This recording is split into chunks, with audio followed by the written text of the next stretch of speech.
Hello, xin chào các bạn đã quay trở lại với review 5 phút. Ở cuối tập trước, biết tin Ly Châu Động Thiên sắp sụp đổ nên rất nhiều người trong tiểu trấn đã tìm cách thoát thân. Cùng lúc ấy thì đám người tiến vào nơi này để lấy cơ duyên cũng bắt đầu hành động và tìm đủ mọi cách để đạt được mục đích. Về phần Ninh Diêu, cô đến đây cũng chẳng phải vì cơ duyên khí số, đơn giản là muốn tìm một người đúc kiếm giúp mình mà thôi. Cô nghe nói nơi này có vị thợ rèn được gọi là Nguyễn Sư Phụ, cứ 30 năm sẽ đúc một cây kiếm, cho nên muốn đến chỗ ông ấy thử vận may một phen.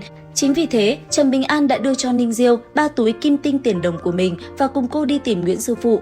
Ban đầu, Ninh cô nương không muốn mang nợ hắn nên đã từ chối, nhưng sau một hồi xác định thiếu niên này không phải vì thích mình mà dạy gái nên mới chấp nhận. Thế là hai người một trước một sau đi ra khỏi con ngõ nhỏ. Trên đường đi, họ bất ngờ thấy một vị trung niên ngũ quan sáng lạn. Ông ta chính là Tống Trường Kính, cậu ruột của Tống Tập Tân. Người này có thân phận không hề tầm thường, ông ta chính là phiên vương của Đại Ly Vương Triều. Sở dĩ lần này đến đây chính là muốn đón Tống Tập Tân về kinh của mình.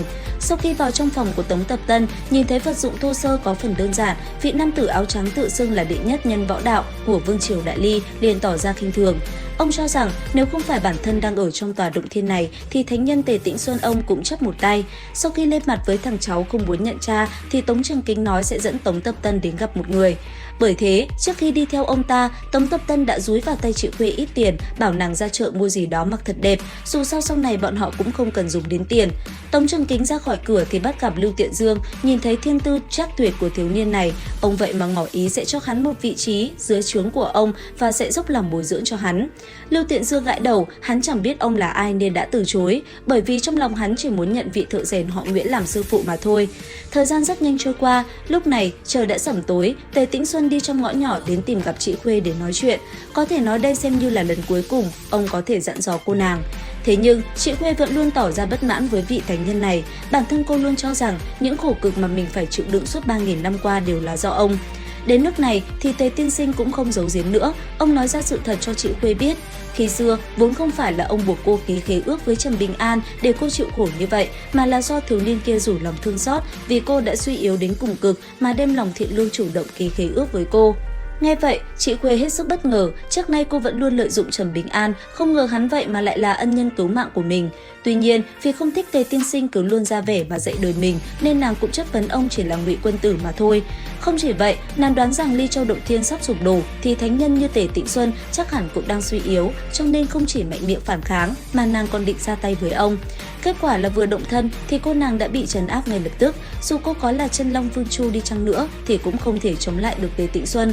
Ông cũng nói cho cô nàng biết bản thân ông chỉ là một thánh nhân bị trấn áp tại đây, cũng có thể tùy tiện hạ sát nàng chỉ trong một ý niệm, cho nên nếu nàng không chịu nhìn nhận lại mình và thay đổi tính cách thì một khi ra ngoài Ly Châu Động Thiên sẽ không có ai cứu được nàng.